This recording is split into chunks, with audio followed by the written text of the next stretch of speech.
Welcome to CMC.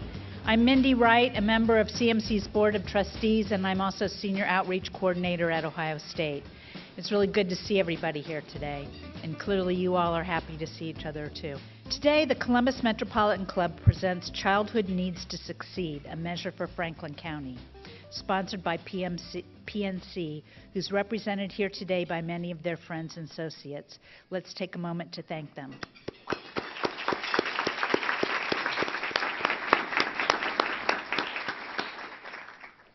For many of us in the room today, our basic needs, food, shelter, clothing, a safe and warm place to sleep, we take those things for granted. For others, these necessities of a healthy life are not a given. For too many in Franklin County, getting even the bare minimum of life's necessities is a daily struggle. How can anyone succeed in life when they have to worry about finding food or a safe place to rest? Let's turn to our experts to discuss this in our community context. So please help me welcome Joy Bivens, Director of Franklin County Department of Jobs and Family Services.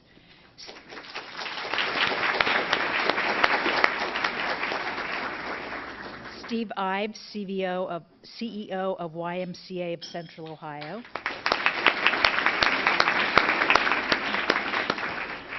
Lisa Golden, Early Childhood Mental Health Supervisor at Nationwide Children's Hospital.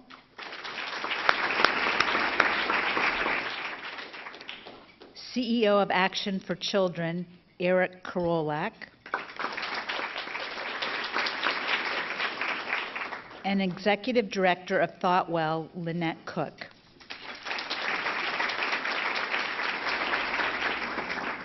Lynette will start us with an overview of the data, and then Eric will take the podium to lead the conversation. Lynette, the podium's yours. Good afternoon, everybody. Nice to see all your smiling faces. Thanks, as always, to the CMC for convening this conversation and then allowing us to be a part of it. Many, many thanks to the many, many funders of the Franklin County Youth Needs Assessment Birth to Age 12, who were responsible for the report that kind of underlies this conversation. Those funders include Action for Children, the Franklin County Department of Job and Family Services, Franklin County Children's Services, Future Ready Columbus, the OSU Early Head Start Program, the United Way of Central Ohio, the YMCA of Central Ohio, and the Columbus Foundation. I wasn't kidding, a lot of funders. Thank you to all of them. I'm also pleased to share the floor today with Eric, Steve, Joy, and Lisa, and I so appreciate your willingness to bring your expertise to the table to have a conversation about some of the stuff that we learned in the report. I want to thank the team at ThoughtWell, of course, for all of your great work. All right, so let me jump in and get to the report. Some of you, there's a full PDF of the report on our website at thoughtwell.org, as well as on the websites for Action for Children, the Y, and Franklin County Department of Job and Family Services, I believe. So please check that out. Those of you who were registered for this luncheon as of this morning should hopefully also have received an email this morning with a few slides. Those slides are sort of going to help guide the conversation. Just my brief part this morning. We thought if I was going to give you a lot of numbers, I needed to at least give you something to use as a reference point. All of those infographics are also in the full report. If you get the full report from our website, again, thoughtwell.org, you can also find attachments referenced in the full report that include the resource matrix, the child care profiles by district and by zip code. So those are additional resources for you. Let's see. All right, so let me get into the heart of the matter. This research was conducted from April of 2016 to May of 2017. Yes, it took us a little over a year. Did I mention there were a lot of funders involved? Lots of people, right? It was a great thing, but over the course of that time, we were able to conduct 2 stakeholder meetings with service providers who work with kids. We had nearly 100 different people discussing challenges, gaps in services, resources, emerging and best practices, and priorities for different age groups. And the kids were grouped from birth to age 3, 4 and 5-year-olds, and 6 to 12-year-olds. There were 4 focus groups and an interview with out-of-school providers, early education teachers, healthcare professionals, housing providers, and a parent. That was the interview. To gain a deeper perspective on all of these issues, Secondary data and mapping provided spatial analysis for Franklin County overall and by school district and zip code. A resource matrix was developed identifying what's currently available using program elements from the Workforce Innovation and Opportunity Act. Did I get that right?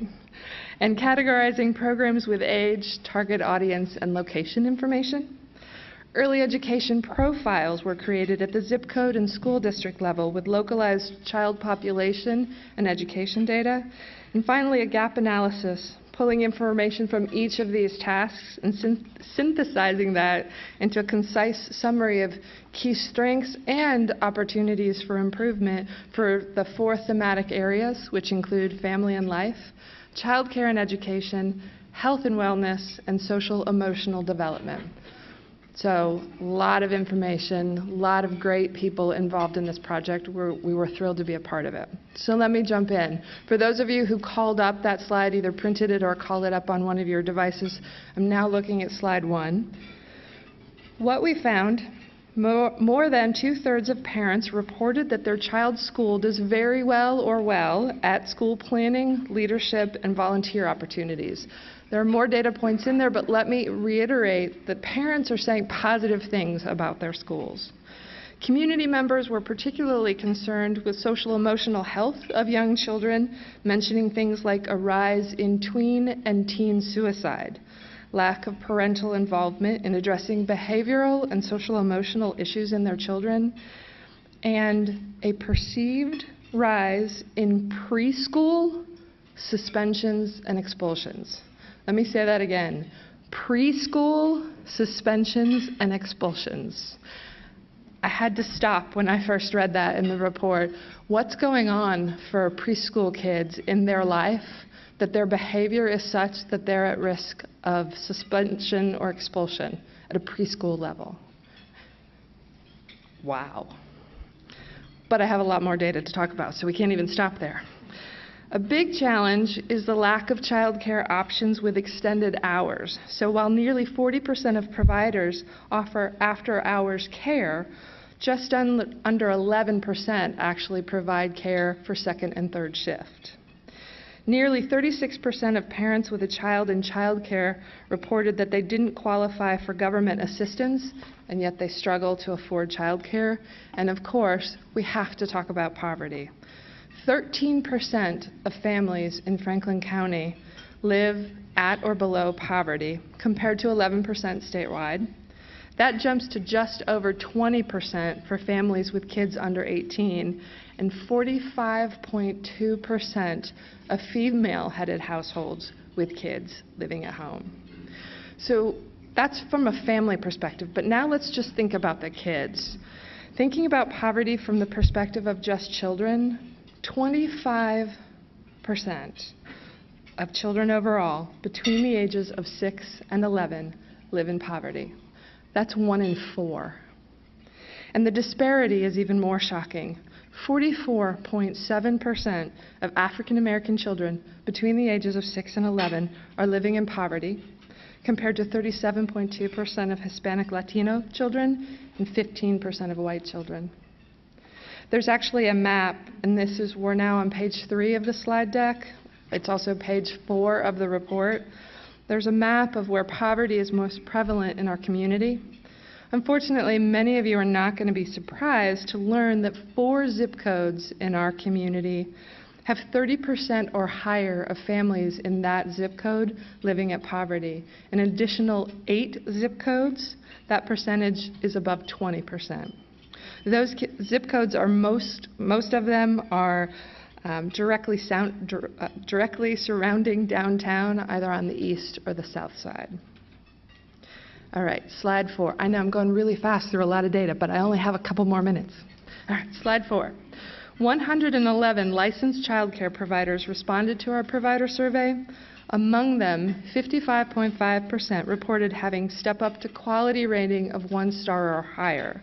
But only 50.8% of those report having 3 stars or higher, which I'm not going to get into definitions, but 3 stars or higher is somehow quality, and that's a good thing, and they'll explain that in a minute. All right. Note that this is actually based on the provider responses, and we're actually currently working with Job and Family Services to do a more comprehensive look at child care providers and where we are in terms of those quality ratings. 53% of our survey respondents who have yet to get 3 stars have a plan. So half of them who aren't there yet at least have a plan, but 31% don't have a plan in place, and 15.6% weren't sure if they had a plan. Again, I'll let the experts talk about that in a minute. Inadequate staffing and insufficient finances were the most cited barriers to obtaining Step Up to Quality star rating. The report contains a number of maps for a deeper dive into where families with very young children live, where child care providers are located, both in total and then only those with Step Up to Quality ratings, ratios of potential demand to supply under different scenarios, and a heat map of median distance traveled from home to the child care provider for kids under 6. I suspect the panelists will have much to say about child care in terms of access, affordability, and transportation. And then finally, slide 5. For the older kids, the good news is that 71% of 6th graders scored proficient or above in math and 75.3% in English language arts. Of course, the other side of that is, what about the remaining quarter of them? When findings are viewed alongside the poverty map, the highest performing districts like Dublin, Grandview, and Upper Arlington also have among the lowest poverty rates. And because I can't skip over health and wellness entirely, let me just share that 56.4% of parents responding to our survey reported that their children ate fruit and vegetables 3 or more times a day. Yay, Steve, that's a good thing, right? We need that number to be higher.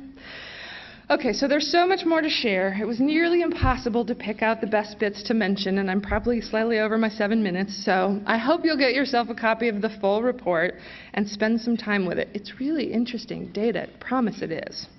And I look forward to hearing our panelists' reflection on what they read in the report. Thanks very much.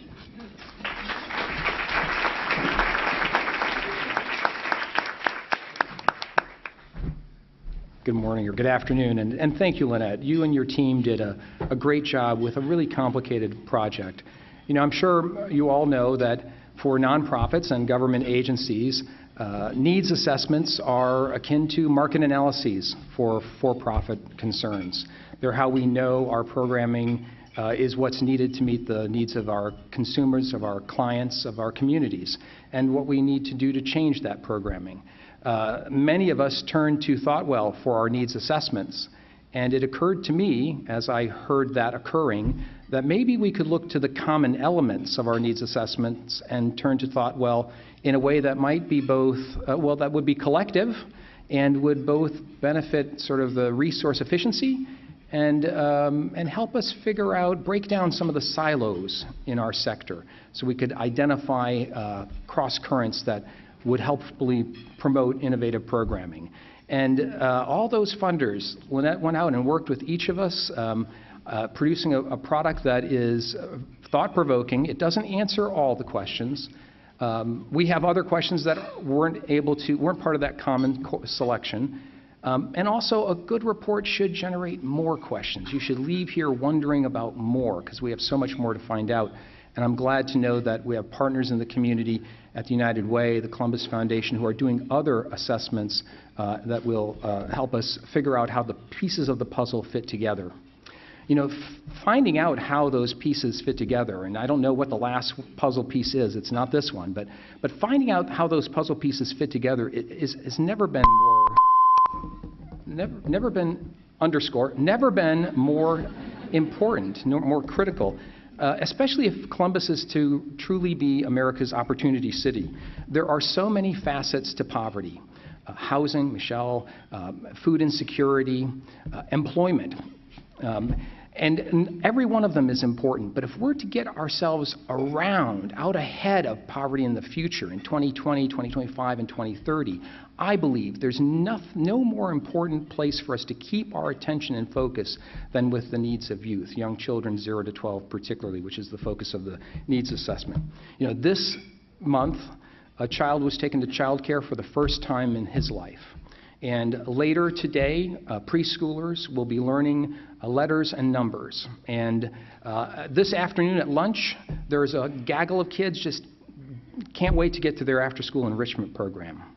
You know, for those kids, the future is now.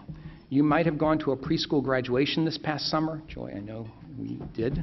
And that preschool graduating class, they were the high school class of 2030. So the future is now for this population. And it's on that note that I'd like to turn to our panel of experts. We'll begin with a broad brush. We talked about, were there any surprises in the report? But you know, for us, so many of these things are things we're familiar with. I'd like to ask you if there were things that intrigued you, really piqued your interest, you wanted, maybe developed more questions for you as you worked with Lynette, the team, and the other funders. Joy, would you like to lead us off? Absolutely. When Lynette actually mentioned the expulsion and the suspension of preschoolers, like you paused on that, right? What does a person, a little person being potty trained, still in diapers, what did they do that qualified them to be suspended or expelled?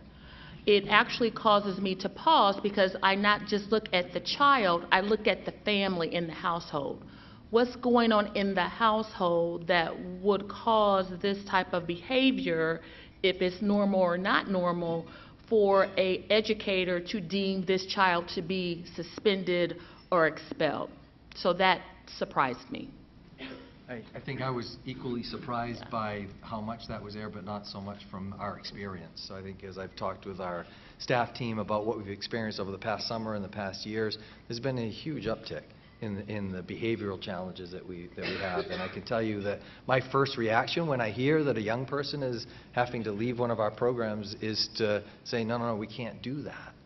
And our biggest challenge, as you've alluded to, has been working with the families, because mom and dad will come in and many times are not helpful or productive in helping us resolve that problem. So I think it's an intriguing part of this. I think we've pulled it out a little bit. I think another piece that's really intriguing to me is the access concept, the idea of is there enough childcare or not? I think that's an important question for us to figure out as a community and as a group of providers.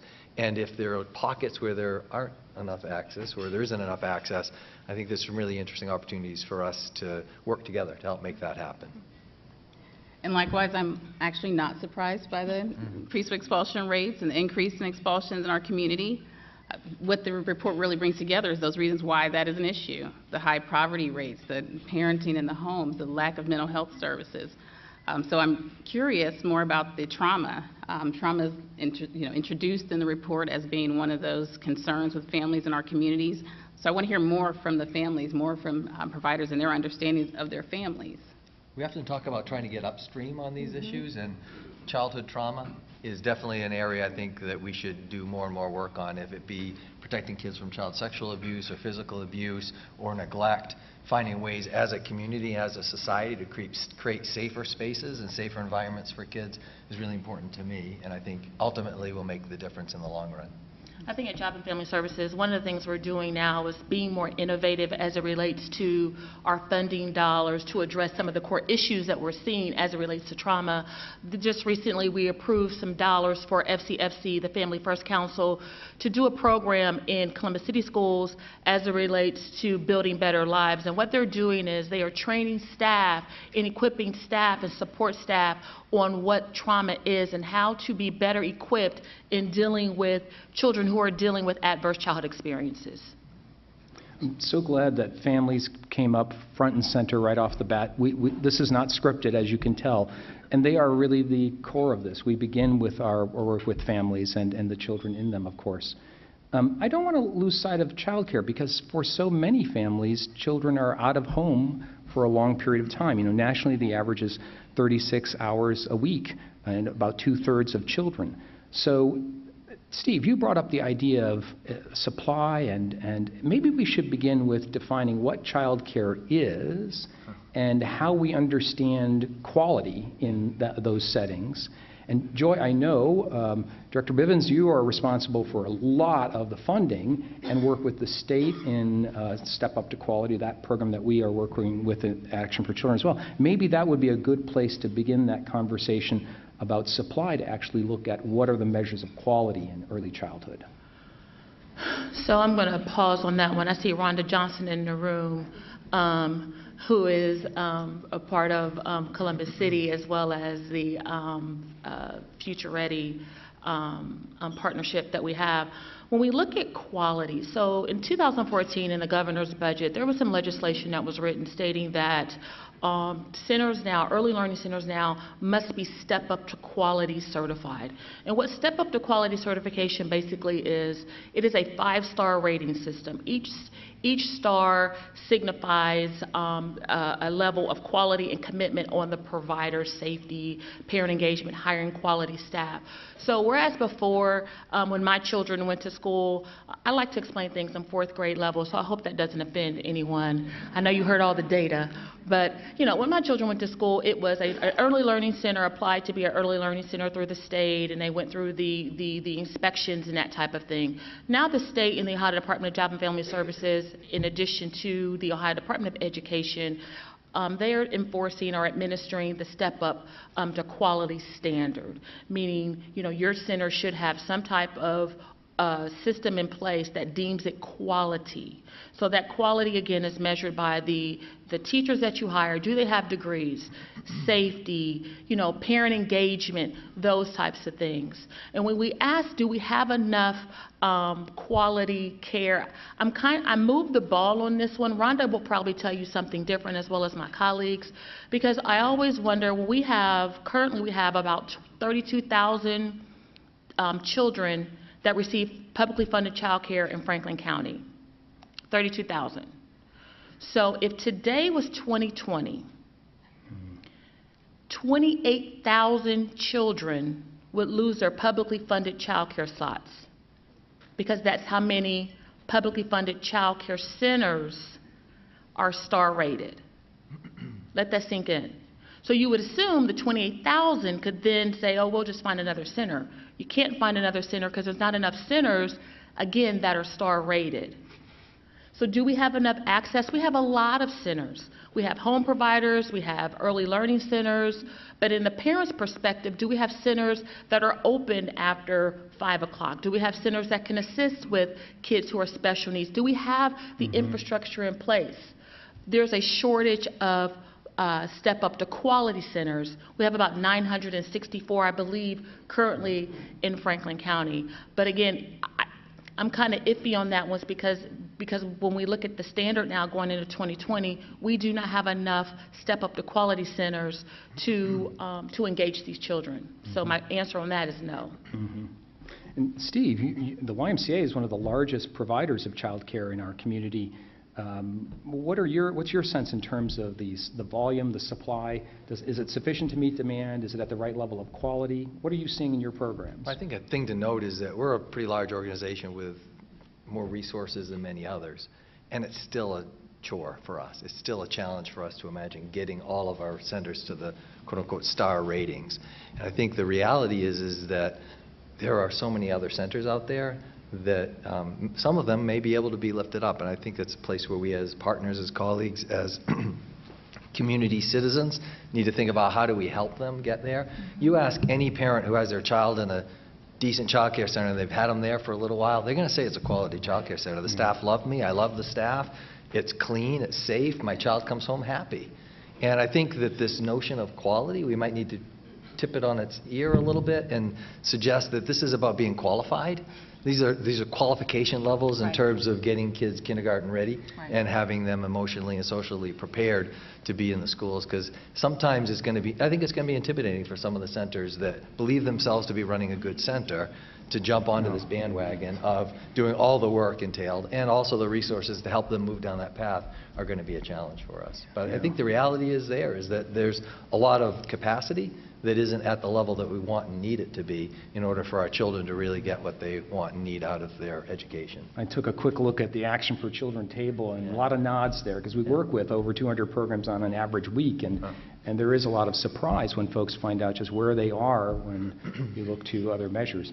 But that's for just regular child care, and the average child, the median, if you want to call it that. Lisa, your program is on the ground working day to day with programs and with children who present with very different experiences. So does Step Up matter in that regard? Is that its own unique additional problem, or what would you say on that? Well, when we work with providers, we find that there are just so many demands. And so the centers have their best intentions. Directors and teachers really want to do the best for children in our community, but they feel the struggle of trying to keep up all the mandates. The director is also having to cook and having to pick up children for the after-school runs. They can't sit down and sometimes meet with us. We want to meet with teachers and be able to share the information that we have on how they can help support these children. But the demands of some of the other initiatives that they're in, there really is burdensome at times. And they have best intentions, and we go into centers and say, like, no, they don't have 3 or 4 or 5 stars, but the children are happy, they're loved, they're well taken care of, they're learning, they're engaged. And so it is hard. Like you said, I like the point Steve saying that you qualified. It's a way of qualifying the center, because they're getting quality care. They're getting a quality care, but how do we help support those centers who are not star rated to kind of just go to the next step? Mm-hmm. The reality is the technical capacity needed by our staff who work in front line with children is very different today than it was 10 years ago. With the behavioral issues that are going on, and with our expectations and what we now know about early childhood education and preparing kids to be prepared, and they're some of the lowest paid people in our community. And I think that's something we need to keep putting out there. It's all at varying degrees, but the teachers who are working directly with children are not having the same kind of salaries that engineers are having, who are doing great work too. I don't want to diminish any of that. But if we're really serious about this, I think we've got to find ways through funding resources, through collaborations, through partnerships, through just sheer force of will to find ways to make it a competitive wage to be in that field, and a valued wage that tells those teachers that the qualifications we expect of them are worth their time and effort to get them. Amen. Absolutely. Right. So I don't want to have our conversation go to talk about separate pockets of children, because in any program you have all children, and in any family you also have children who present in all sorts of ways. But we know that Columbus is, among many of our strengths, is that we are a center for new Americans, and we have many children in our public school systems in Franklin County who are English as a second language learners. What does the report shed light on, or what do your experiences with your programs suggest are some of the needs in our community for addressing their special circumstances? Since I went first, I'm going to let you go. You're going to let me go? It gets back to the comment I just made. What a different technical skill set needed by a teacher to be able to have the cultural competence, to be able to handle the diversity of the people and the experiences that they're having, and the parents in particular, who come with all different norms and expectations about how they deal with discipline or how they deal with children. It's a high level of competency that's necessary. I think that, one of the things that we're doing as an organization is a deep commitment to diversity and inclusion initiatives and to cultural competency amongst our staff. We opened a new American Welcome Center at our North Y, all signals to those communities that we're open and available and wanting to be serving them. But it's far too little, in my opinion, and I think that it's a huge challenge for all of us to make sure that we're keeping up with the pace of diversification. And I haven't seen a mosaic that wasn't beautiful. So this diversification of children in our programs is a beautiful thing. Yeah. And I think we've got to find ways together to make sure we take advantage of that and put it to good use. Right. And I also think, just as far as Franklin County is concerned, we fund a lot of programs as it relates to workforce for new American citizens, new immigrants, that population, and working with families and parents. In addition to the after-school programs and the other enrichment activities that we fund, we really want to work with the parents so that they are equipped and they're able to navigate in the community so they can be successful, so that we don't have children experiencing the trauma on the back end, because these children experience trauma as well. Right? So we want to make sure that we're working with those families as well, and that's why we have the New American Collaborative, where we assist families in entering into the workforce by providing employability services. And that collaborative is made up of several partners, and I'm going to butcher their names, so I'm not even going to mention it. I'm sure it's on our website. And I'd just like to add, their early childhood programs really struggle with some of the basic understandings of many of the cultures that are in Columbus. That diversity is beautiful, the various languages. While we want to provide them education and training on how to engage families, having that bridge of communication is not always there. Having basic interpreting services. Many of our centers have families they can't communicate with. So how do you help understand their cultural norms at home to be able to bring that into the center when you have no way and no means of being able to even communicate with mom or dad to bring that home and school connection there? I think we have to recognize that by virtue of being new Americans or not white, they come with some trauma that comes naturally from all of that, especially in the world that we live in today. And with lack of support. Yes. You're away from your family or away from your natural setting, you don't have the same supports that you might have. It's an additional burden. You know, one of the items in the report, which I really do hope you go to the website, look at the data, is a heat map, a fact sheet set of maps that identify what resources are available in what communities.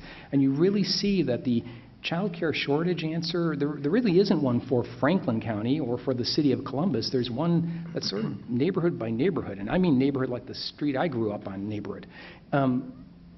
You see that a little bit where New Americans are in our community.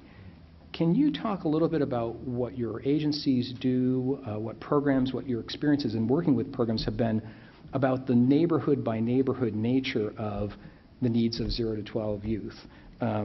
Mayor likes to talk about having 3 priorities, right? Mayor Ginther says neighborhoods, neighborhoods, neighborhoods. Much of your programming turns out in different ways in different communities. There's an organization called ETSS that we've engaged with, I serve on the board of, and our staff team is really connected with, primarily for that very reason, because we know that they understand those neighborhoods and they can be relevant and can relate with them. I think we've got to find those opportunities like that and hold up those agencies that have that particular skill set that can help us figure that out, because it's not a skill set I would say that we particularly have. One of the things we're doing right now currently is when we look at the 350,000 customers that we service, we're trying to break down the data in a way so that we know who these customers are, how many women, how many men, what are the demographics of these families, and then we're going to cross-reference that with the contracts that we put on the street. Because we want to make sure that the families have access to the contracts that we're putting on the street, and they're more targeted. And there's elimination of barriers, whether it's transportation, whether it's ESL services. So as far as when we look at, services, neighborhood by neighborhood, we put about $30 million on the street. 16 million of that is in education or in the childhood space.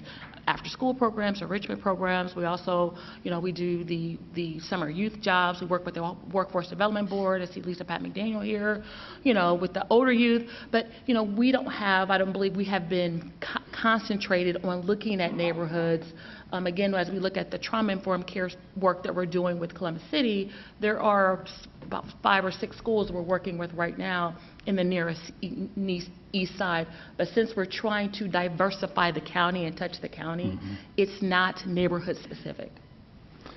Before we go on, I noticed 12:55, and that's the usual time to remind you that CMC's tradition is to include audience questions. We have mics, a mic present, and there it is, yes. So if you would begin thinking of your questions and moving toward the mic, we'll wrap up with a few questions here. Lisa, you were?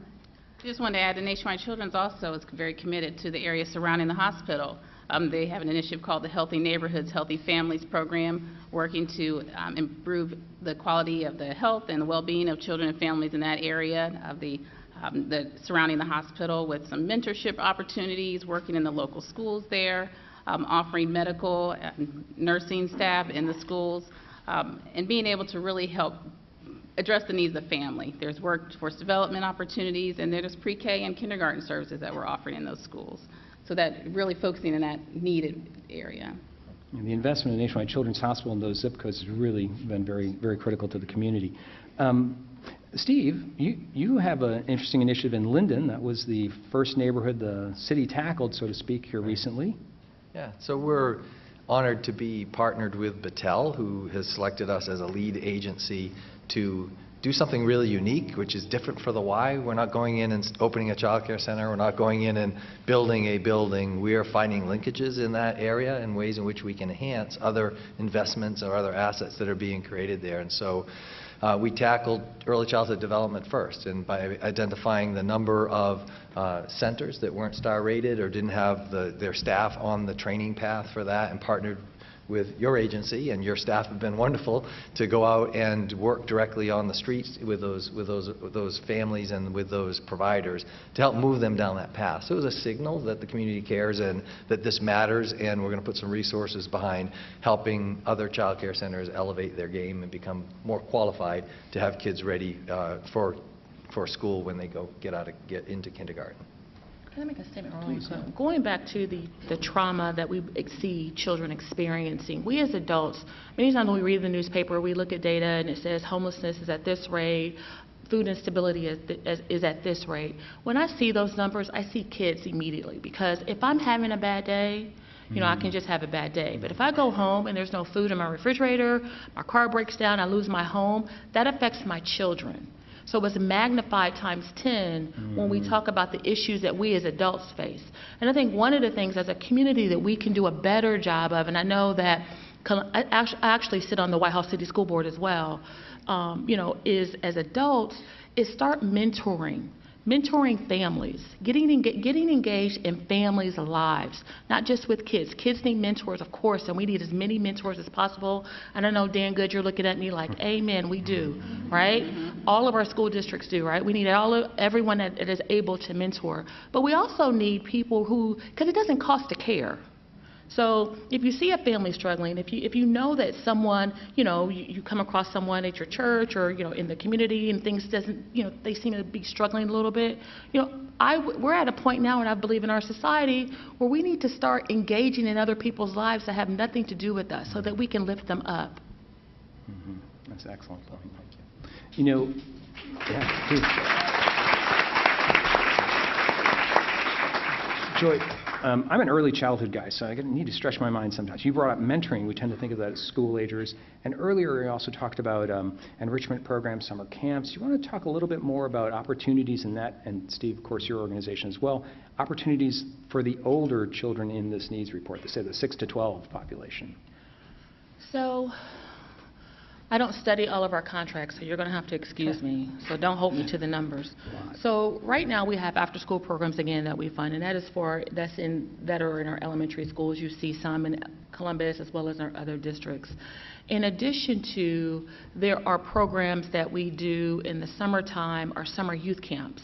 So our summer youth camps, we provide about 2,300 kids in the summertime an opportunity to attend a summer youth camp, whether it's through Big Brothers Big Sisters, whether it's, the Boys and Girls Club, whether it's through the camp out in Delaware, and can't remember their name right now because I was there with Commissioner Boyce recently. But there's so many different types of camps that each child is able to experience, and we also have them in the neighborhoods as well. So when I look at the older youth, that's our space. It is the after-school programs, it is the summer camp opportunities for kids. When they're out of school time. When they're out of school, yeah.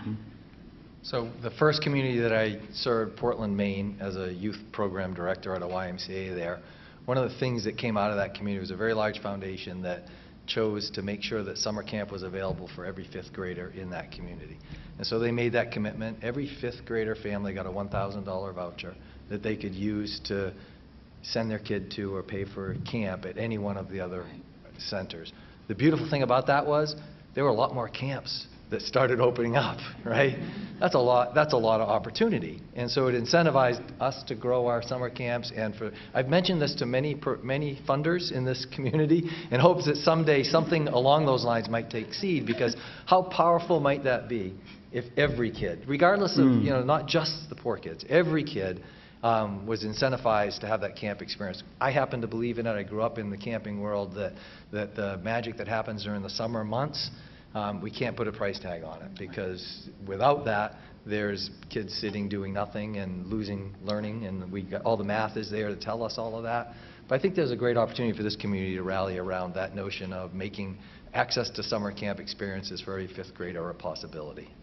And I think this summer, our commissioners, and I wanted to make sure I mentioned them, our commissioners have been very intentional about providing opportunities for youth in the older space so they do not lose those, as much as possible, those skills, the math, the reading. So we presented a plan. They were very blunt in telling me to make sure that our summer camps are at capacity this summer, so each kid had an opportunity to be in a summer camp. That's great leadership. And we should note the county also spearheaded the first youth needs assessment, which looked at children 13 to 24, I believe it was. So we now have a comprehensive 0 to 24 needs assessment package made possible through the county and other funders and the work of Thoughtwell. We're at that point where we should be turning to the audience for questions. We want this to be a dialogue, and I see a nice group of folks lined up. So, Arisha. Hello. So my name is Arisha Hunter, and Eric has probably kind of lent out that I'm one of his staff at Action for Children. I oversee our SPARK program, and it is a home visiting kindergarten readiness program. We're one of several agencies within the city of Columbus who run this program. I noticed in the report that there was some data that focused on the significance, or at least highlighted that there are several different types of early childhood opportunities or avenues for a child to be ready for school, one of which are home visiting programs. And so I wondered how deep did this group get into focusing on alternative types of school readiness programs. So when I say alternative, I'm thinking of things like home visiting programs, things that are not in home or early childhood-based centers. And if you've done some work and if you've seen the significant impact, is there any work or any kind of talk about how to expand? Our focus in SPARK really is to make sure that our children are ready for school. So the curriculum that we use follows the Ohio Early Learning Standards. So we want to do all that we can to partner with those parents to get them ready for school. And we want to make sure that we are making the best impact that we can and kind of getting our name out there, not just SPARK, but just alternative opportunities. And so I just kind of wondered if the group had done any type of research focusing on that, and if there are any opportunities or thoughts about expanding it in the future here in Columbus. I know our group hadn't had that direct conversation. It wasn't a particular focus of the research, but as we said some pre-conversation, there were 3 or 4 other things like that we thought it would be great to learn a whole lot more about it. I agree with you. It's a fantastic intervention for families and a way to fill that gap, and I think it's something that ought to get a lot more. We ought to learn a whole lot more about it. I was at a national conference a few months ago, and they talked about the home visiting and the impact that it made. And I believe that you're going to speak with her after Lynette regarding the question that she asked. But I think that they're really great programs and make great impact. The home visiting, of course, yes. But as far as digging into the data, Lynette could assist you more with exactly how that went about. Terrific. I just want to emphasize that was not a plant, although it doesn't surprise me. Arisha's very sharp, and she knows that parents are children's first teachers. Sir. Hi. Thank you so much for this wonderful panel. My name is Kyle Strickland. I work with the Kerwin Institute for the Study of Race and Ethnicity. Had great opportunity working on issues of youth vulnerability with the city and also with the county director Bivens. But one of the questions that I have really has to do with the sense of urgency around this issue. So, we oftentimes have reports that show these alarming numbers that we see over and over again. But the question that I have is really about, how is it that we as a community can figure out a way to really move the needle and set goals that we can all get behind? And that's something that I'm very interested in, because I think one aspect of it is you set goals. If it's too high and you don't attain them, then that may be a problem for some folks as far as accountability goes. But at some point, we've got to be able to hold ourselves collectively accountable and say that enough is enough. So how would you kind of envision ways for us to really set this urgency? Because these problems are existing and they're only getting worse. So what is it that we can do as a community? I just want to get your thoughts. So as it relates, Kyle, to step up to quality, because that's one of the most emergent needs, because there's so many, right? So you can't, boil the ocean. But right now, with step up to quality as it relates to where we're at, right? 'Cause again, if today was 2020, 28,000 kids will lose their publicly funded Title 20 slots. The county commissioners will be working with community partners. I don't know if you've seen the commercials that we've been putting out just to raise awareness. We're hoping to bring our community partners, some of them are in this room, I've made phone calls to them, I know I've been stalking them, to have an initial conversation, and then we're going to blow it up to the community to get out there, to be boots on the ground, knocking on doors, talking to some of our providers, home-based and learning centers, saying, hey, if you're not engaged, why? How can we help you get engaged? So we will keep you informed as it relates to step up to quality, because it sounds like, and we will be setting goals. I don't know how many centers are going to make it to 2020, and I don't know what we can do other than, change the legislation, which I don't see that changing right now, but we will keep you informed on that. One of the things I'm proud about being in Columbus is that when we see things that are wrong, we get a conscience. We've seen that around infant mortality. We've seen how this community really responds and engages. I think there's a wonderful opportunity for us to get the key players in a room and have a really candid conversation about how we bring our resources together, unify our efforts, and collaborate and get collective impact around this. And I'm hopeful that that will be one of the outcomes, or something like that will be one of the outcomes of this study and this conversation. And I think having those key stakeholders, but also don't forget about the little people, the people who are doing the work every day and facing the challenges, and being able to bring their information together and really be able to paint a clear picture. And Kyle, in your space that you work in, just real quick, I know that I mentioned this earlier, and I can't reemphasize this enough. When we talk about mentoring, because we've done a lot of studies, right? We've studied the older, we've studied the younger, we're going to study the seniors, we're going to study everybody. But one of the things we can do now is, when you ask what you can do as a community, mentor. Get involved in a kid's life. Get involved in a family's life. Because again, it does not cost to care.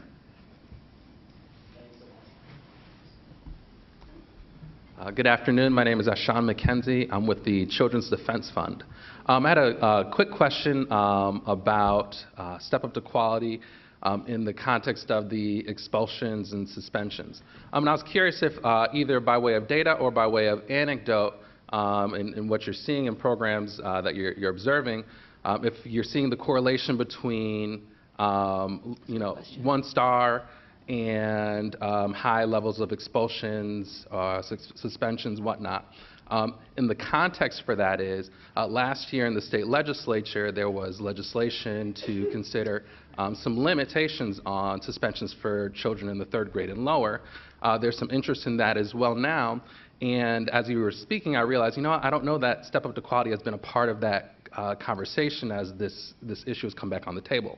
And so I'm curious if either by way of data or experiences, this is what you're observing, and maybe this ought to be a part of that conversation.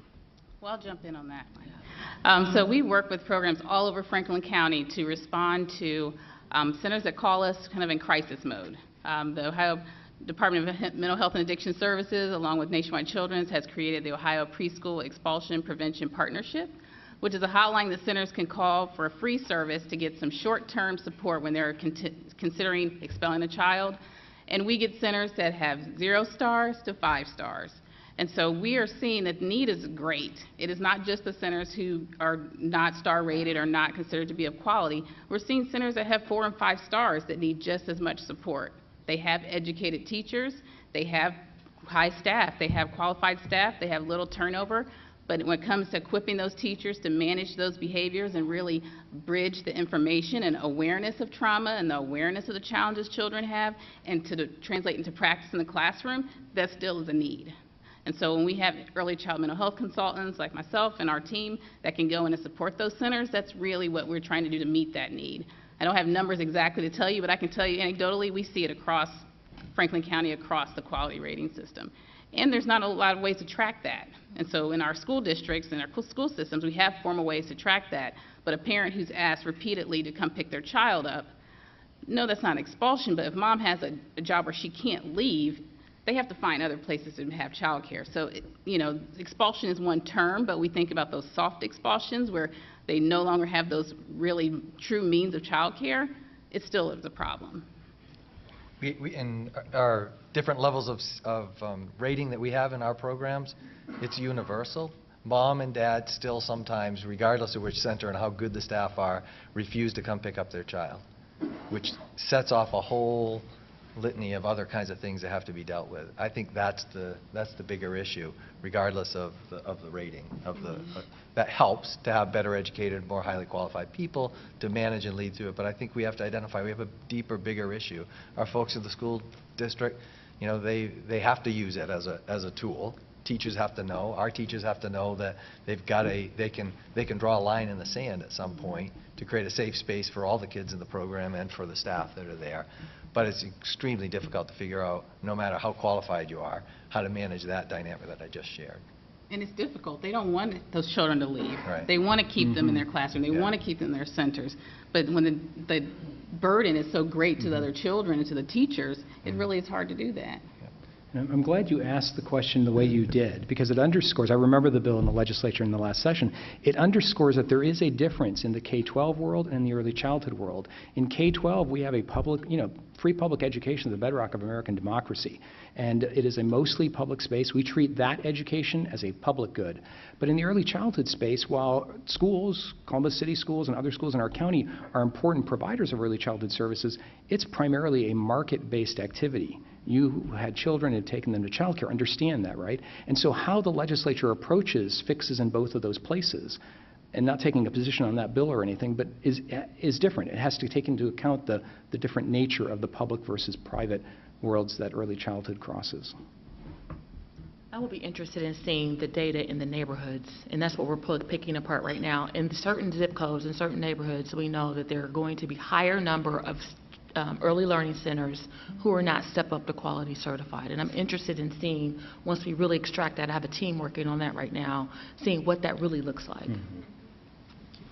You can view and share today's forum and all of our forums on CTV Columbus Television, on WOSU and PBS affiliates statewide through the Ohio Channel, and anytime on CMC's website via YouTube. Let's thank our sponsors, PNC,